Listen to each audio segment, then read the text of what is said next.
Are you proud to be Hispanic? Hispanics in Florida now have the first Hispanic car license plate in the United States. Be a proud Hispanic. Put the Hispanic plate on your car. I want to be a doctor. I want to be a scientist. I want to be an engineer. I want to be a police officer. I want to be a professional dancer. By getting the Hispanic plate for your car, you will support scholarships and community programs. The Hispanic plate is available at any Department of Motor Vehicle office. Call now at 321-277-0850 or visit HispanicAchievers.org. Florida is creating some jobs. Jobs right now, they're coming back up. Governor Scott has done great things to help us move ahead. This right here, what you see right here, is a small business. And Governor Scott has helped this business tremendously. If you look at what he's done in the last 4 years, why would you want to go back? Governor Chris was a governor that was not looking out for Florida. Florida lost 800,000 jobs over Charlie Crist. I think there'll be a lot of businesses move out of Florida and a lot of jobs lost if Charlie Crist comes back. Get ready for Latina, like it or not. So that was not the first affair. There was 3 more. I went after her and I beat her up where she got into the car and wouldn't come out. Were you naked? Yeah, getting all sexy and, getting my groove on. He actually got the fist and just popped me in the face. So tune in every Tuesday. We're gonna be here bringing it like it is from 10 to 10:30.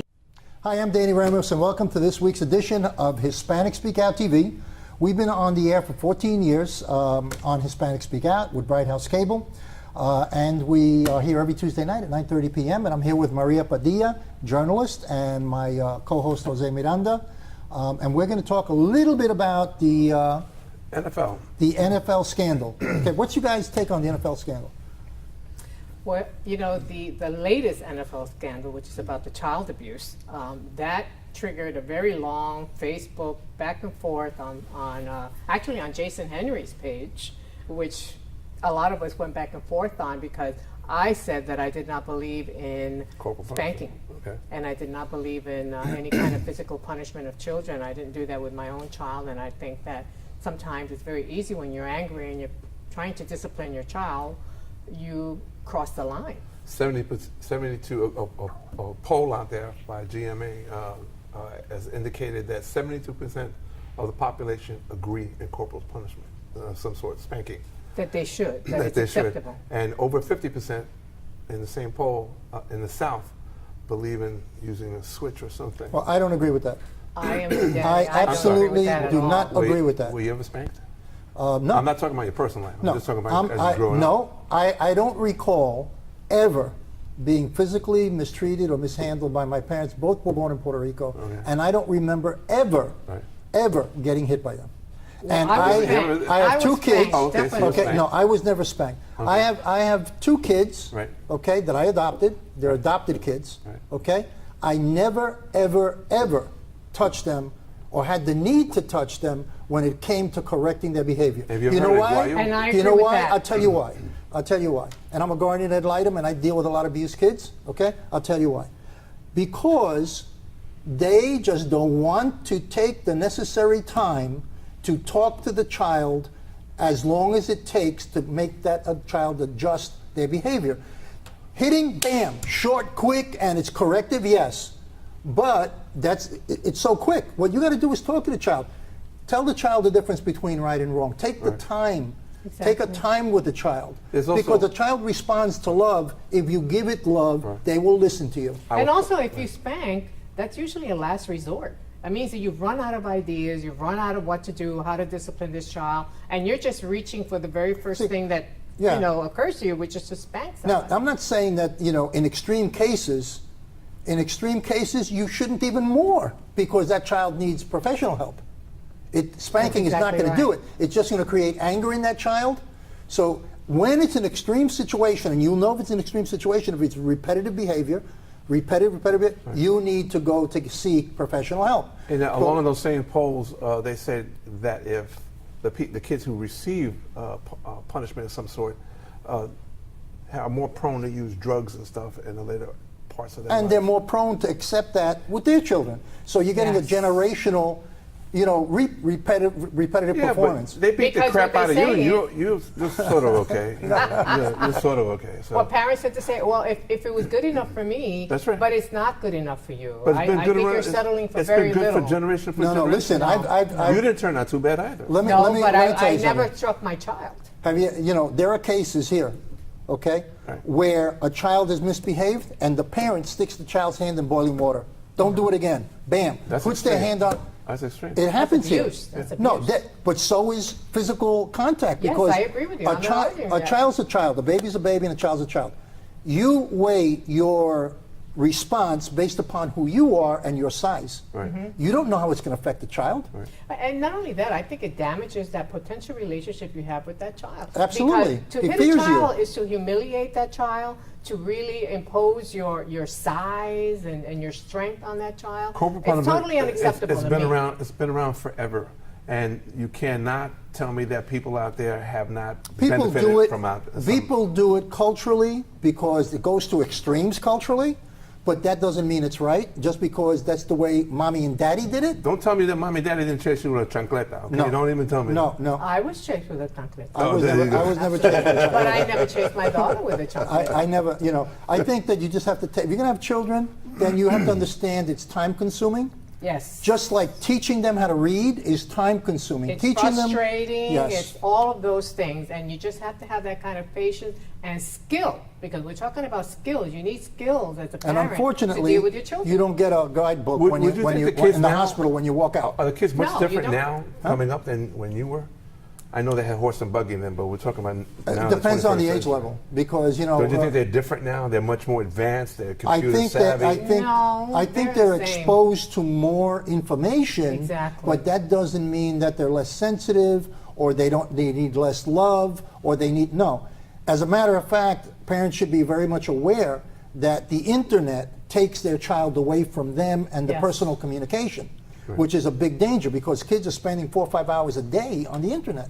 So a parent has to be very, very proactive Very with much their so. children to communicate with them so that they don't get a electronic parent. Right. It's right. Of You know, course, it's with- one part of the situation because NFL is suffering from another thing about A abuse, surplus. a A surplus surplus of of abuse. issues of abuse towards women. So, which is another subject. that You we want to can know something? address. I think it's always been there. I think I it's think you're surfacing right. more I think because it of probably social always was media there. and because of cameras in elevators and cameras in lobbies. I think it's always been there. I think that now people are becoming more socially conscious of it, and the abuse of women in this country, which the abuse relationship to women is 80%, 20%, because men are abused by women too, but it's only 20%. Rarely, This is though. becoming more apparent because of social media. Yes. Okay, and because more people are interested in exposing that. And also, there's a lot of consciousness, awareness of it. There's the, domestic abuse month, which I believe is coming up in October.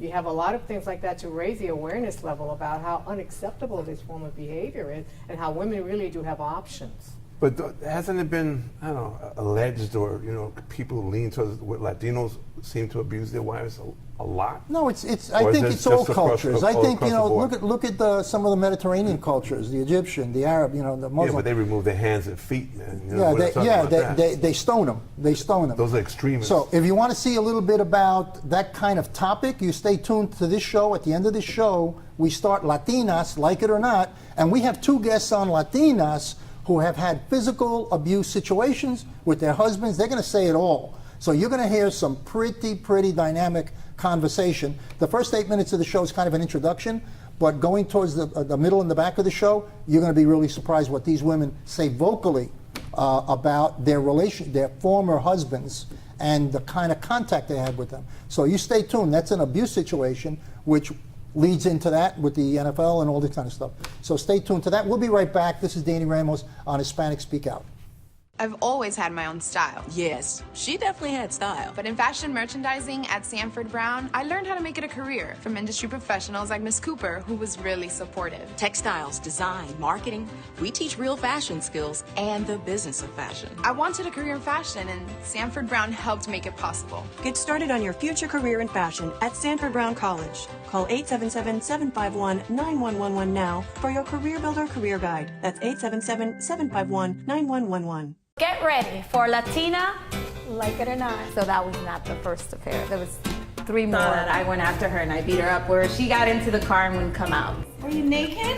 Yeah, getting all sexy and, getting my groove on. He actually got the fist and just popped me in the face. So tune in every Tuesday. We're going to be here bringing it like it is from 10 to 10:30. Are you proud to be Hispanic? Hispanics in Florida now have the first Hispanic car license plate in the United States. Be a proud Hispanic.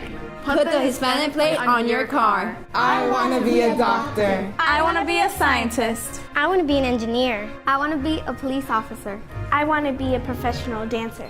By getting the Hispanic plate for your car, you will support scholarships and community programs. The Hispanic plate is available at any Department of Motor Vehicle office. Call now at 321-277-0850 or visit HispanicAchievers.org. We're in hard times and some of us are going to need a lawyer. And if you need a lawyer, don't just react to a TV commercial. Get a copy of the Lawyers Consumer Directory, which is available absolutely free of charge at any 7-Eleven store throughout Central Florida. The Lawyers Consumer Directory is going to give you real hardcore knowledge on how to hire a lawyer and a lot of information on issues like bankruptcy, foreclosure, and more. Get the Lawyers Consumer Directory. It's absolutely free of charge at any 7-Eleven throughout Central Florida. Welcome back. I'm Jose Miranda. This is Hispanic Speak Out.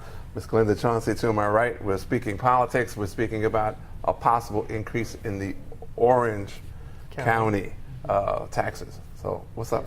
Well, what's up is there's a hike increase that is a preliminary hearing on 17.7% tax increase downtown in regards to this hike that is going to happen in a meeting very soon to make up $11 million of money that is needed in order to complete the Orlando City Soccer Stadium. And a lot of people are very upset and up in arms in the fact that this is going to change a lot of situations in Orange County.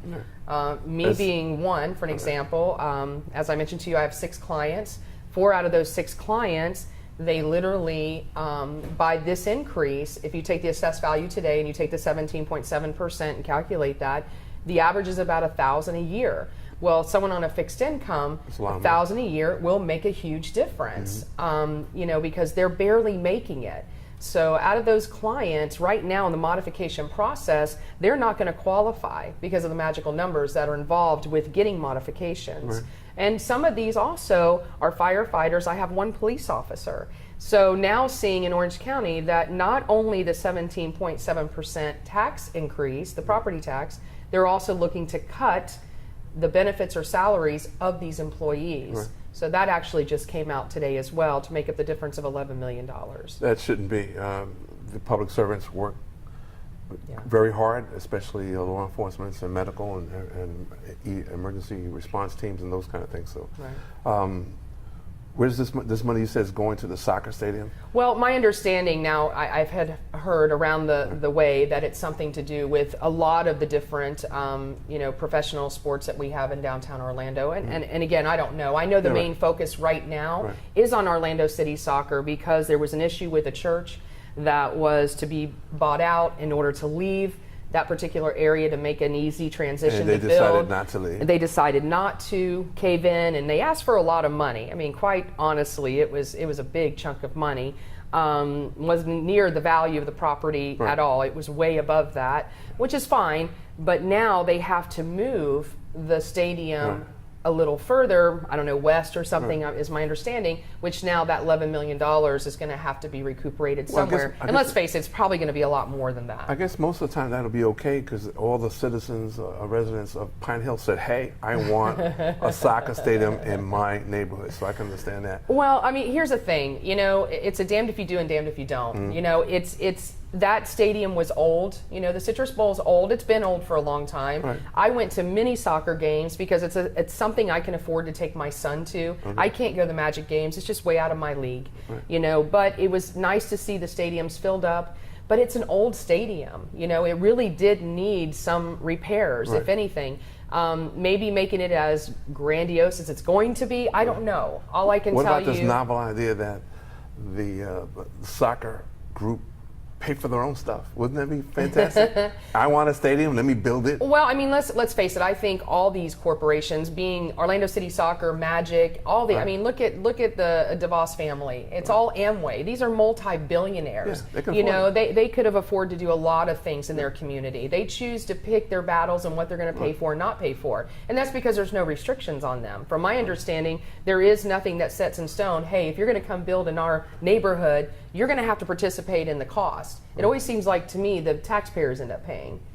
There are rumors that perhaps not just the taxpayers are going to get bent on this, but there's a rumor, an alleged rumor, that the powers that be, perhaps the mayor, the mayor's office itself, may be getting some benefit from this little You know, cartel I'm thing starting going to on. question now, like, Yeah. if anyone's out there pushing so hard for something, you're going to have to start asking why. Yeah. You know, we were not a part of this process. I Right. think that's where everything got disconnected. Sure. We were not a part of the process. So for an example, you know, step by step by doing this Orlando City Soccer in the stadium, you know, the people could have been involved. And I Sure. don't even know if they would have, but Right. at least if you would have given them that information and, you know, either get the hard punch or the Right. soft punch blows along the way.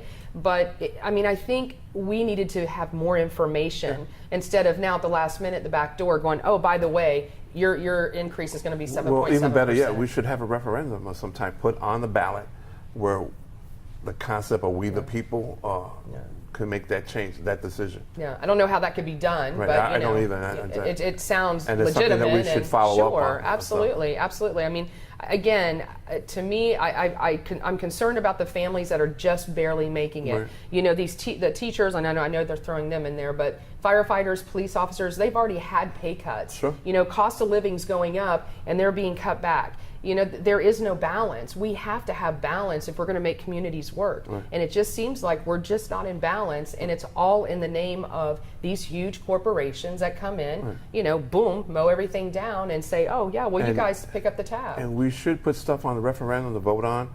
And if you find that your party leaders or the people that are representing you at this point are not actually representing you, then you have that one magic ticket. It's a vote. It comes in November. It's your chance to speak up, to make a change, to say, we want change. Yeah.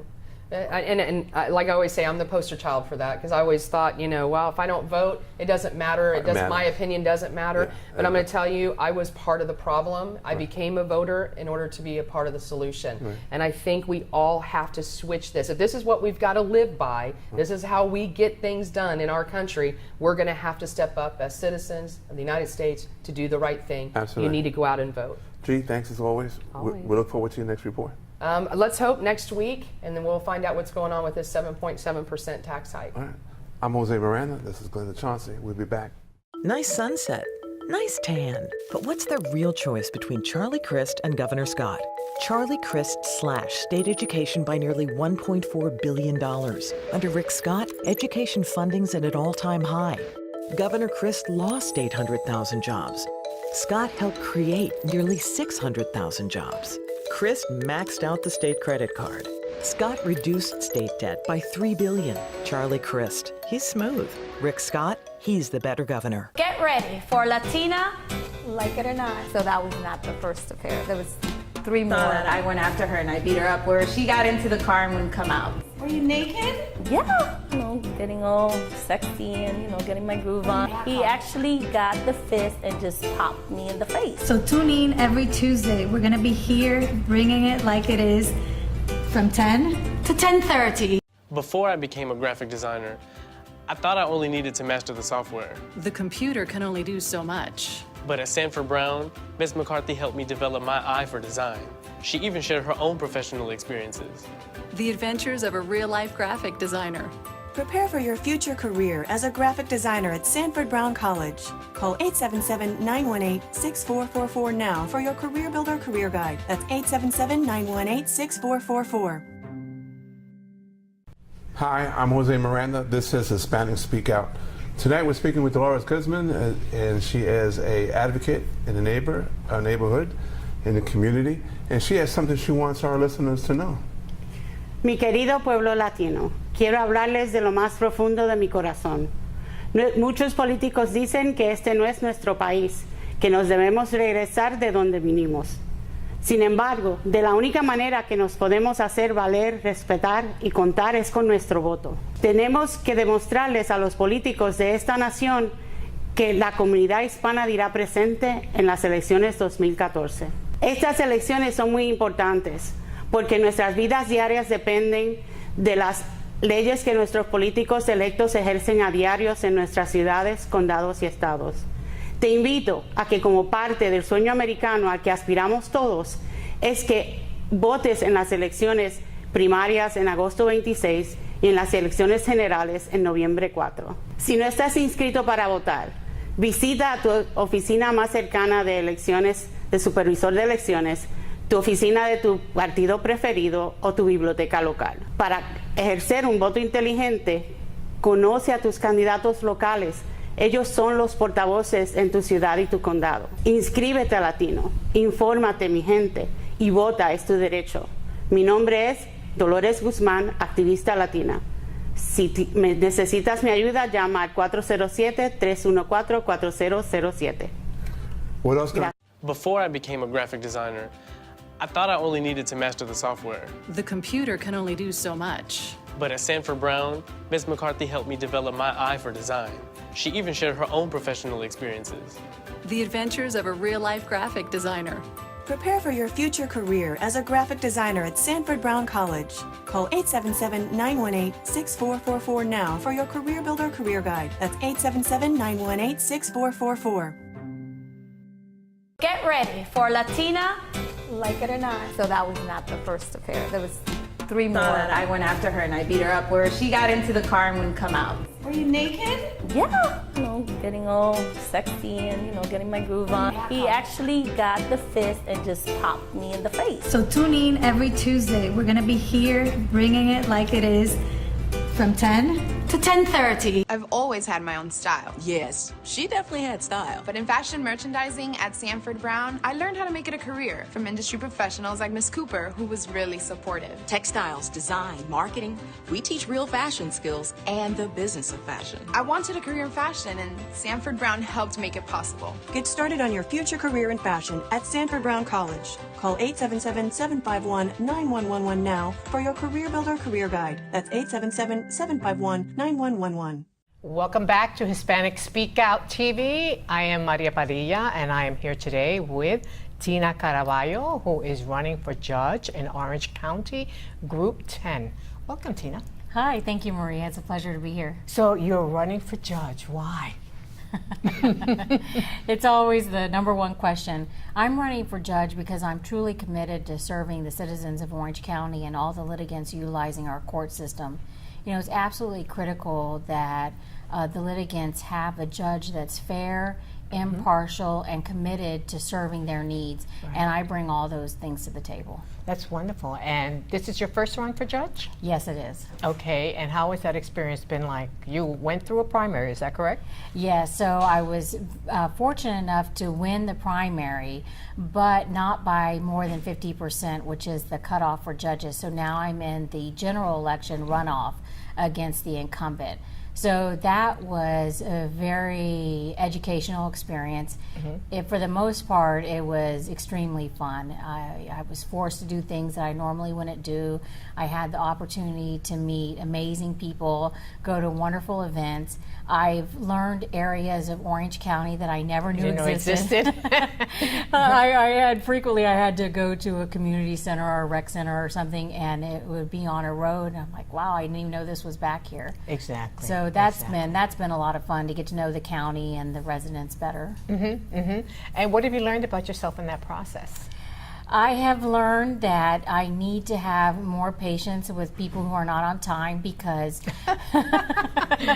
because driving through traffic in Orange County is you can never give yourself enough time. Yeah. So I've learned that I have to be more patient in that regard. And also I've just learned that you can live out of your car. It is possible. Just bring all you a change of clothes bring and a all the change of toiletries with clothes, you. Have everything in the trunk. That's worked out well. But more importantly, I've just learned there's so many people out there that are active and engaged and want to know the candidates and really want to make an informed decision. And that's been wonderful. Now, you are a lawyer by profession? Yes, that is correct. In Florida, not every state, but in Florida, you are required to be an attorney for at least 5 years before you're eligible to run for judge. Okay. And do you have a specialty, a legal specialty? Yes, Maria, I do. I'm board certified in construction law, and board certification is the highest level of testing for professionalism, ethics, and competency in the subject area by the Florida Bar as well as your peers. And so back in 2009, I received certification in construction law, and I'm actually renewing it this year. It's every 5 years it's required to be renewed. And that means I'm an expert in the area of construction law. Now, isn't that unusual? Female lawyer in construction law? That, to me, sounds unusual, is it? Well, not so much anymore. Now there's a lot of female attorneys in this practice area, but several years ago that wasn't the case. And actually my former law partner was a trailblazer in the area. She was one of the first women in Central Florida in the construction industry. Her and a group of about 5 attorneys really paved the way for the rest of us. But there are several female attorneys in that area now. Oh, that's fantastic. Very unusual for me still, I'm sure for many of our listeners and our viewers today. Now, your last name is Caraballo. So, are you Latina? Well, thanks for asking. I get that question a lot as well.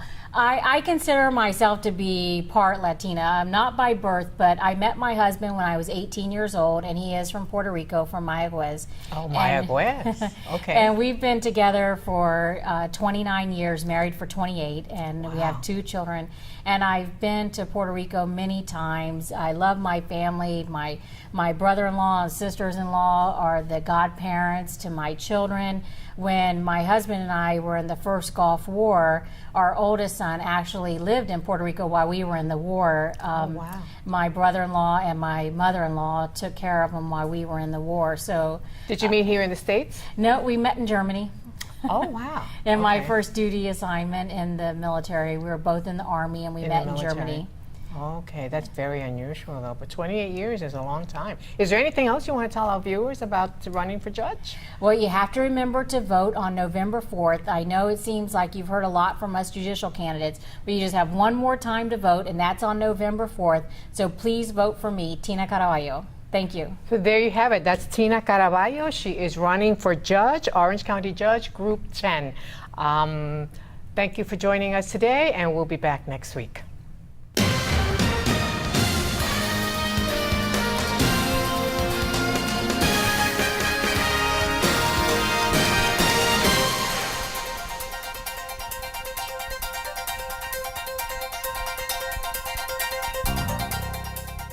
Get ready for Latina, Like It or Not. So that was not the first affair. There was 3 more. That I went after her and I beat her up where she got into the car and wouldn't come out. Were you naked? Yeah, getting all sexy and, getting my groove on. He actually got the fist and just popped me in the face. So tune in every Tuesday. We're going to be here bringing it like it is from 10 to 10:30. We're in hard times and some of us are going to need a lawyer. And if you need a lawyer, don't just react to a TV commercial. Get a copy of the Lawyers Consumer Directory, which is available absolutely free of charge at any 7-Eleven store throughout Central Florida. The Lawyers Consumer Directory is going to give you real hardcore knowledge on how to hire a lawyer and a lot of information on issues like bankruptcy, foreclosure, and more. Get the Lawyers Consumer Directory. It's absolutely free of charge at any 7-Eleven throughout Central Florida. Florida is creating some jobs. Jobs right now, they're coming back up. Governor Scott has done great things to help us move ahead. This right here, what you see right here, is a small business. And Governor Scott has helped this business tremendously. If you look at what he's done in the last 4 years, why would you want to go back? Governor Chris was a governor that was not looking out for Florida. Florida lost 800,000 jobs over Charlie Crist. I think there'll be a lot of businesses move out of Florida and a lot of job loss if Charlie Crist comes back.